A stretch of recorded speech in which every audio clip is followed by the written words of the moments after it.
Hello students, in the last class we have done a detailed study about all the major food crops and non-food crops grown in India. Now the next topic of discussion that we are going to take up today is the technological and institutional reforms. So you all know that we need to modernize our agriculture by having the technological and institutional reforms. So first thing we should know why technological and institutional reforms are needed in Indian agriculture, because the population is increasing, our demands are rising up.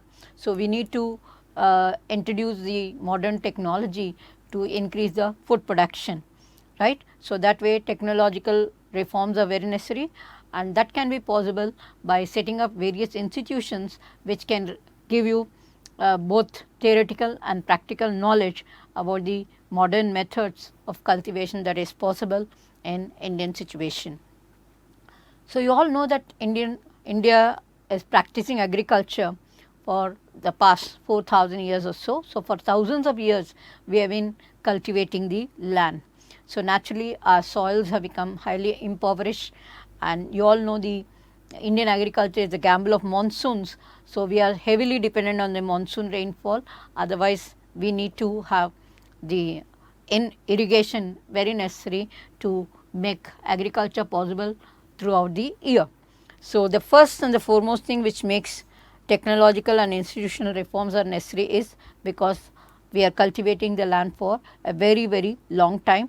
So, our soils have become impoverished, the land is losing its fertility. So, we need to apply various kinds of fertilizer to recoup the fertility of the soil, and we need to develop different varieties of seeds, like high yielding varieties of seeds, so that we can grow them and increase our crop productivity in a big way.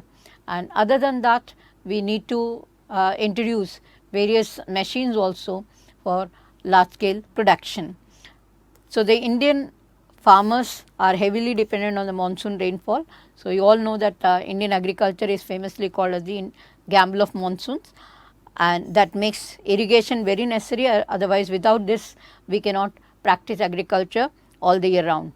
We need to use also heavy dose of fertilizers to maintain the fertility of the soil, and continuous use of the land without appropriate technological reforms will hamper the pace of agricultural development. This is absolutely true. So, when we are cultivating the land without the use of appropriate technological reforms, definitely our agricultural production will come down, right. So, there is a famous this one theory called as law of diminishing returns in economics.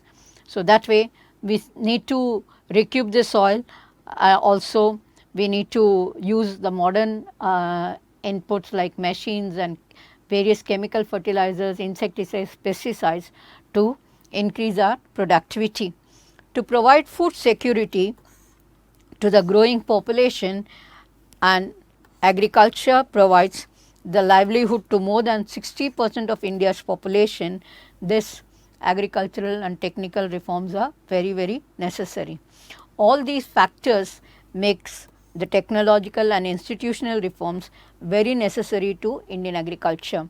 Suppose if you have to compete with other nations, we have to produce on a large scale, so that after meeting our requirements we will have a surplus which can be exchanged with other countries, that can contribute to the foreign exchange in a big way. So, these are the ones which makes the technological and institutional reforms very necessary to Indian agriculture. So, now let us see what are the reforms that we have introduced over the years. First and the foremost is the abolition of the zamindari system. These are the institutional reforms that we have taken up. You all know zamindars are the huge landowners who are exploiting the landless labourers over a very long time. So, just to get away with this problem, this zamindari system has been abolished, so that the lands which are there with the zamindars, they have been taken up and they have been given to the landless labourers who are really working hard on the land day in and day out.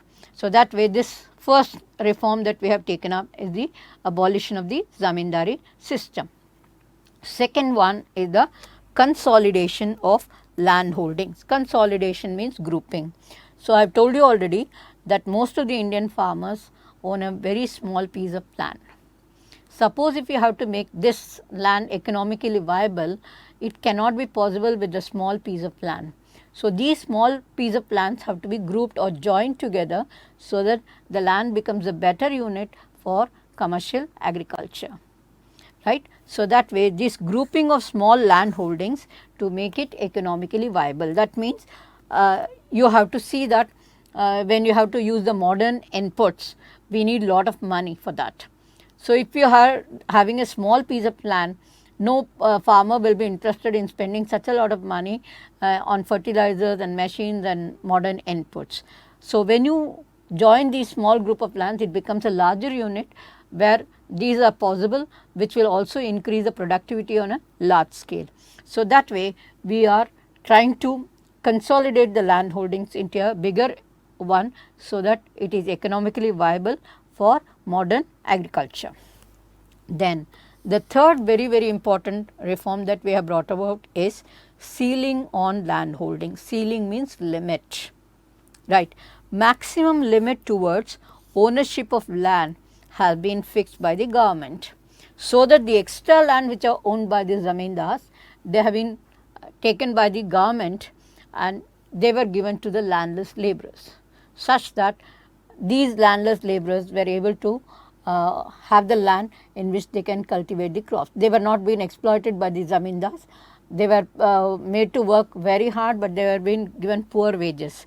So, this kind of exploitation was taken up by redistributing the land, by taking away the land from the zamindars and given it to the landless labourers. So, that way there is a ceiling towards ownership of land has been fixed by the government.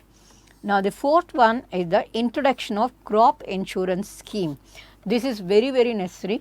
So, you all know India is a land which has got the heavy dependence on the monsoon rainfall. So, sometimes the monsoon comes early, sometimes it fails, sometimes it is accompanied by floods, sometimes it is accompanied by droughts. So, in all these situations the farmers are the worst affected. So, the government has to give some kind of support to the farmers, so that they are able to meet their livelihood. So, that way there is a insurance scheme which has been introduced by the government to provide security to the farmers against failure of crops. So, one of the very important one is the Kisan credit card, and then personal accident insurance scheme called as PACE. So, these are all the ones which gives security to the farmers in case if the crops get damaged due to either floods or the droughts or various other reasons.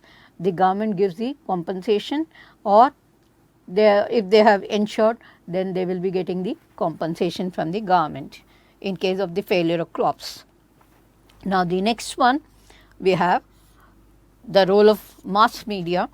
They play a very important role in providing the information to the farmers in terms of the latest weather bulletins regarding the right time of arrival of the monsoon, or whether it is going to be delayed or whether it is going to be failed totally, so that the farmers can decide what crop has to be grown, when is the sowing season, when is the harvesting season, what type of crops can be most feasible during this time. All these can be decided well in advance. So, special weather bulletins are announced in the radio and television, and agricultural programs like Krishi Darshan has been introduced in the television. So, farmers are benefited by this, so that they can know what are the other possibilities or the other crops which can be grown in case the monsoon rainfall is delayed or early. Whatever situations we have, we can plan the crop cultivation much ahead. Now, subscribe to Bright Tutee course at ₹1 per day only. Download Bright Tutee app from Play Store and get the online courses prepared by competent and experienced teachers for different education boards of classes 6 to 10. Bright Tutee courses are available for the subjects of Math, Science, Social Science, English and Hindi in English and Hindi medium. Bright Tutee follows 3-step approach, that is learning, assessment and exam preparation. In learning, topic-wise video lectures with explanation of concepts and discussion of textbook examples and questions are available with the solutions. In assessment, topic-wise online MCQ test, practice assignments and chapter-wise question bank are available with the solutions.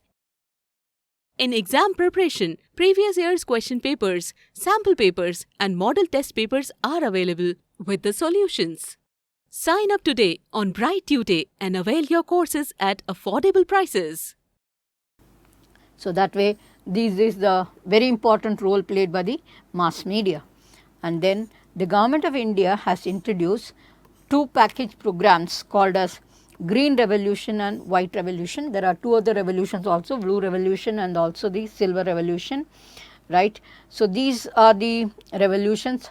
The package program means it is only for a certain period of time. It cannot be used for a long time.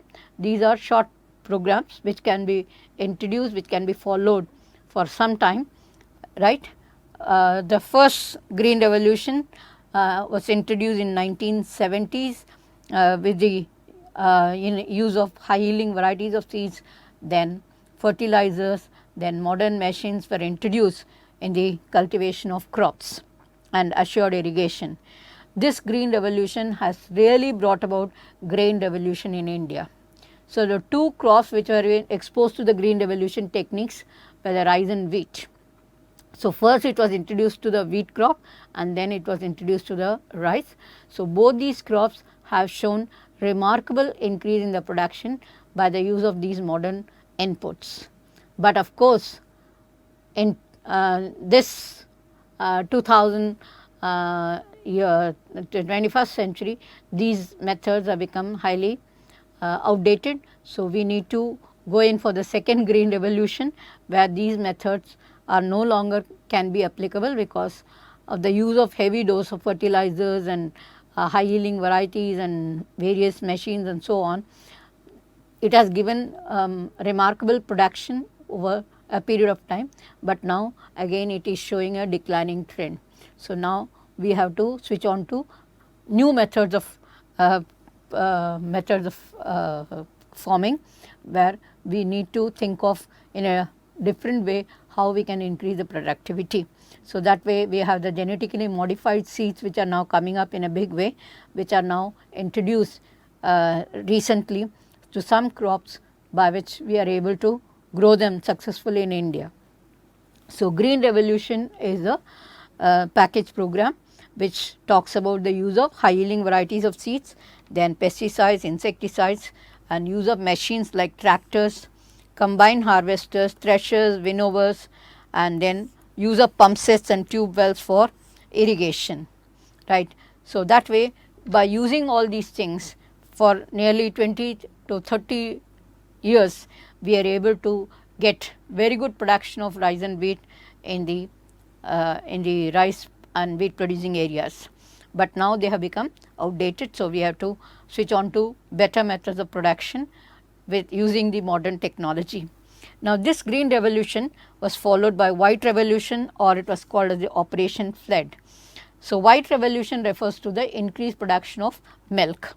So, the Green Revolution was initiated by actually it was an American agronomist called as Norman E. Borlaug, who studied the Indian situation, and he proposed certain methods which can be adopted to increase production of food grains in India, right.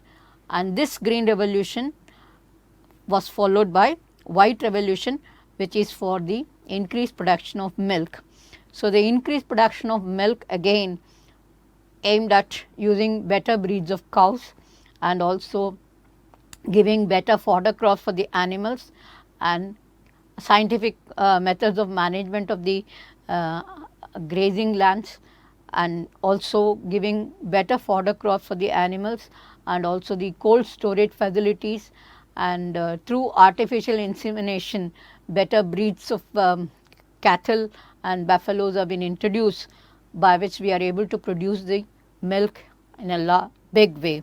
So, USA was the largest producer of milk earlier, but now India is equally producing very high quantity of milk after the white revolution. So, that way this white revolution or the operation flood is concerned with the increased production of milk.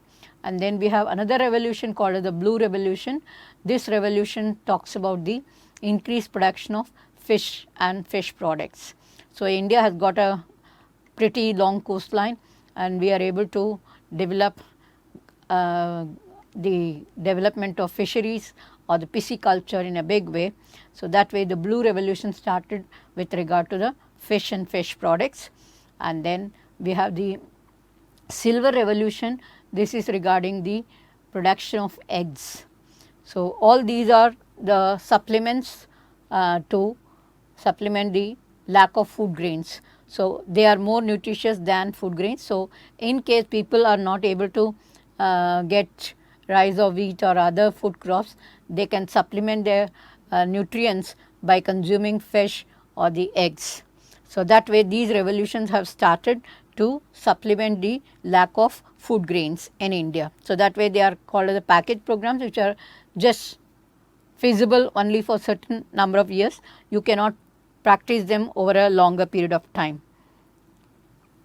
Now, the next one is if you have to modernize your agriculture, you need to purchase the fertilizers, you need to purchase the high yielding varieties of seeds, you need to purchase the various machines, you have to provide various infrastructures like good roads and communication and so on.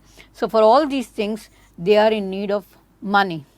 So, the Indian farmers are not very rich, especially in some states, otherwise majority of the Indian farmers are very poor. So, they require the financial support. So, to provide loans to the farmers, the banks have been set up in the rural areas, and we have the cooperative societies are also providing loans at a low interest to the farmers. So, like they can repay the money over a period of 20 years and so on. So, that way it will not affect their family in a big way, because the interest levied are very less. So, that way the setting up of the Grameen banks, rural banks or the Grameen banks, and then cooperative societies, they provide loans to the farmers at a low interest. Then the next one is the opening up of agricultural universities and colleges. So, earlier this was not introduced at the university and graduation level, but now there are colleges which are providing agriculture as a special subject, soil science. There are various subjects which have been introduced, forestry is there, environmental science. So, these are all the various things which have been introduced at the agricultural universities. Then we have the colleges which are opting these various sciences to educate the farmers about the modern methods of farming. So, once they have a knowledge about the crops and the modern methods, definitely they can introduce these in their farmlands to increase the productivity.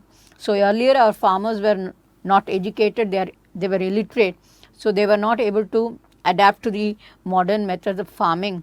So, that way in today's world the farmers are given proper education, they can study these subjects in detail, and they can introduce these methods in their farmlands to increase the productivity. And in case the latest challenge that our farmers are facing is stiff competition with the farmers of the other countries. So, that way they can definitely face this competition in a better way, because they have proper knowledge about the modern methods of farming. And then the next one is a very important one, the announcement of minimum support price by the government to check the exploitation of the farmer by the middleman. So, the minimum support price have been announced by the government, so that the farmers are not exploited by the middleman. So, these were the comprehensive land development programs initiated during the 90s and 80s, but in 2000 these methods have become so obsolete and outdated. Now, we have switching on to better methods. These methods are no longer applicable or able to give better returns. which included both the institutional and technological reforms, brought about grain revolution in India. That means really they have brought about increased production of our rice and wheat in a very, very big way. And there is a very important movement which has been initiated by Vinoba Bhave called as the Bhudan Gramdan movement.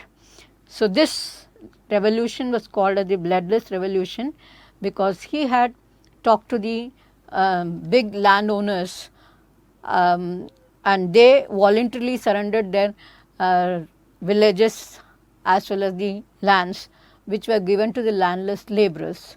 So, through the non-violent method, by talking to the farmers, they have surrendered the land voluntarily. So, that is why this revolution has been called as the bloodless revolution. So, it was first initiated by Mahatma Gandhi ji and then it was taken up by Vinoba Bhave ji, who is a follower of Mahatma Gandhi, right. Now, the next topic for discussion is the contribution of agriculture to the national economy. So, you please just have a look at the table, right. So, this is the data available for 2002 to 2007, 7 to 12 and then 2012 to 17. So, the contribution of agriculture, industries and other services. So, you can see the contribution of agriculture has increased over the years 1.7, 3.2, 4 and 4.2, and industries 8.3, 7.4, 9.6 and 10.9, and other service sectors they are 9, 10, 10, 10. So, contribution to GDP as far as agriculture is concerned, it is showing a declining trend. So, in the year 2002 to 7 it was 7.2, then 8.2, 9 and 9.5. So, though agriculture is a mainstay of our economy, but its share in the gross domestic product is declining from 1951 onwards. In 2010 and 11, about 52% of our workforce was employed in the farm sector, which is more than half of the population which depends on agriculture for their livelihood. But now slowly it is declining over the years. Both the investment and the number of people who are engaged in agriculture are showing a declining trend.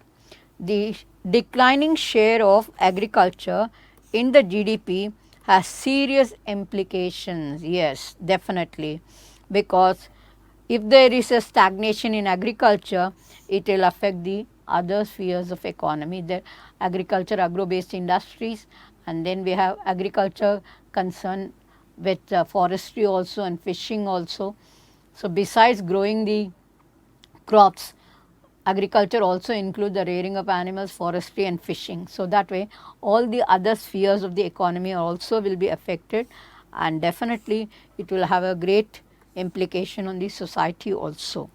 So, seeing the importance of agriculture to the Indian people, Indian government has taken some serious concerted efforts to modernize our Indian agriculture.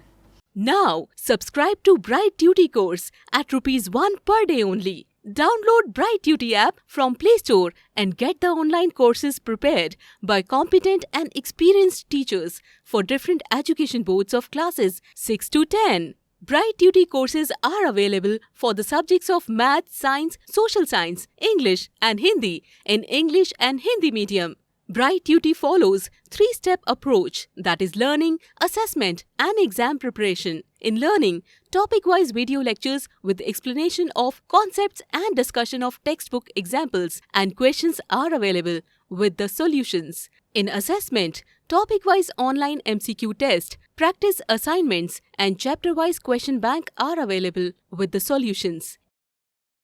In exam preparation, previous year's question papers, sample papers and model test papers are available with the solutions.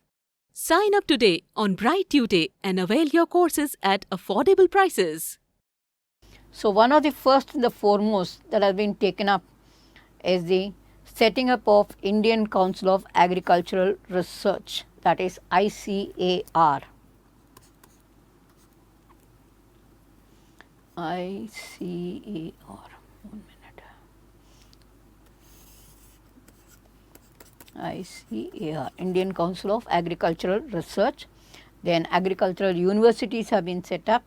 Then we have the setting up of the veterinary services, animal breeding centers, all these have been set up to develop our agriculture and modernize our agriculture. Unless there is a research which is undertaken, we will not be able to know which are the better varieties of seeds that can give better returns. So, naturally we have to have extensive research regarding this, which will help in developing our agriculture in a big way. Same way, animal breeding centers have been set up, veterinary services have been able to set up various service centers for the animals also, right, so that the better breeds of animals can be developed and they can give better quality of milk or the meat, whatever it is, from the animal origin. Then horticultural development. Just now we have seen the horticulture is the specialized branch of agriculture which concentrates on growing specialized fruits, vegetables and flowers. So, we have also developing the horticulture development, by which we are able to earn lot of foreign exchange. And then research and development in meteorology. Meteorology is a study of weather, right. So, unless we have the modern equipments and also develop the science of weather, we will not be able to have a exact forecast of the monsoon rainfall, because our rainfall is one of the very important thing that makes our agriculture directly related to this. So, naturally our farmers have to be well equipped and they should be able to know regarding the monsoon rainfall, or we have to develop other source of water by which the farmers are able to grow the crops.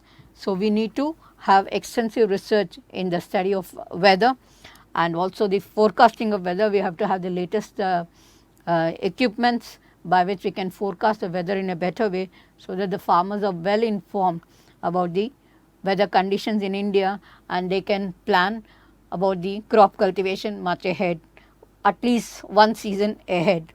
And then development of rural infrastructure. This is very important. The rural areas are the ones where agriculture is done extensively. So, from there the produce have to be brought to the market. So, we need to develop the transport and communication system linking the rural areas with the urban markets. So, unless these are connected, the products will not reach the consuming markets. So, we need to develop the rural roads by which the agricultural produces are brought to the market for consumption.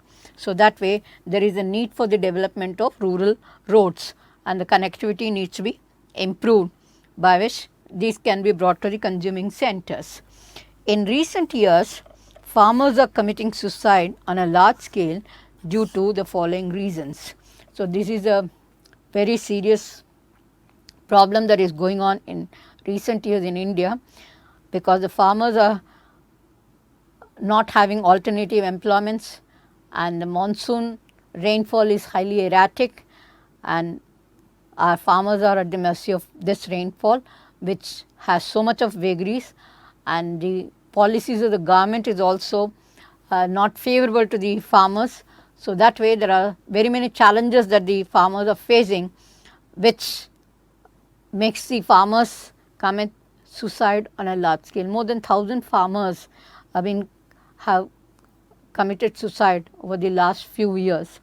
So, this is because of the various reasons that the farmers are facing in their everyday life. First and the foremost is Indian farmers are facing a big challenge from international competition. So, our farmers are facing a stiff competition with the other farmers from other countries. So, those farmers are using the modern method, they are able to increase the productivity, they are able to get good income from the agricultural sector. But our farmers are poor and they are still using the primitive methods by which they are not able to meet their own requirements and they are not able to support their families in a big way. So, that way they do not have alternative employment is also available. So, as they could not meet their own requirements of their family, the resort that they have taken up or the decision that they have taken up is committing suicide, not only of themselves, but their family members also. So, that way the first and the foremost is there is a big challenge from international competition. Then second one, the reduction in public investment. So, nobody is now ready to invest in agriculture because the returns that they get, the interest that they get is very less. So, naturally the investment in agriculture, if you have to modernize your agriculture, you need a lot of money for modernizing your irrigation methods, and you need a lot of power, you need better roads to transport the materials to the consuming markets, right. You need to have modern machines which can increase your productivity on a large scale. You need to purchase high yielding varieties of seeds, you need to purchase heavy dose of fertilizers. So, all these are very, very expensive. So, for all these things the support has to be there from the public that they need to invest in agriculture. But over the years you can see that there is a reduction in the investment in agricultural sector, which makes the farmers not to purchase these modern inputs. And next one is the subsidy on fertilizers is decreased due to increased cost of production. So, the production of fertilizers is becoming very expensive. So, that way the subsidy that has been there on fertilizers is decreased over the years. Then next one is reduction in the import duties on agricultural goods.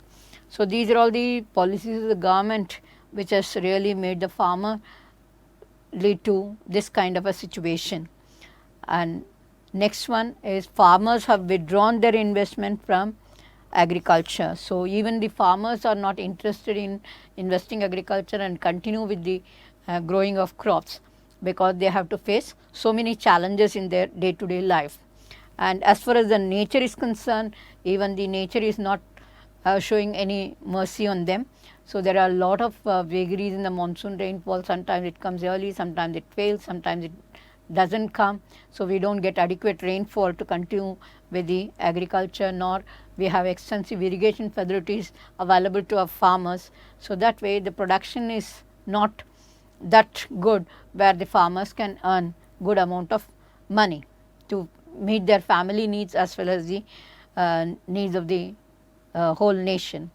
And then even the land under agriculture is reducing. So, we are now using this land for various other activities. So, there is a decrease in the net sown area also over the years. And then lastly, there is lack of alternative employment opportunities in the agricultural sector. So, that way our farmers are facing so many challenges by which in the past few years more than thousands of farmers have committed suicide, because they could not meet the needs of the family members, nor they could continue with their agriculture, as these are the pressing challenges that they have to face in their day to day life, right. So, you have to see that farmers are given support either from the government so that they are able to continue with this, because if agriculture is not developed, we will not be able to meet the food requirements of the people, or in other words I have to say the food security will be a big question mark. So, we cannot reach this situation. We have to see that some better methods have to be devised, so that we can have a long term methods where we can think of developing our agriculture into a better economic activity and provide food security to our population in a big way. Thank you very much. Now, subscribe to Bright Tutee course at ₹1 per day only. Download Bright Tutee app from Play Store and get the online courses prepared by competent and experienced teachers for different education boards of classes 6 to 10. Bright Tutee courses are available for the subjects of Math, Science, Social Science, English and Hindi in English and Hindi medium. Bright Tutee follows 3-step approach, that is learning, assessment and exam preparation. In learning, topic-wise video lectures with explanation of concepts and discussion of textbook examples and questions are available with the solutions. In assessment, topic-wise online MCQ test, practice assignments and chapter-wise question bank are available with the solutions. In exam preparation, previous year's question papers, sample papers and model test papers are available with the solutions. Sign up today on Bright Tutee and avail your courses at affordable prices.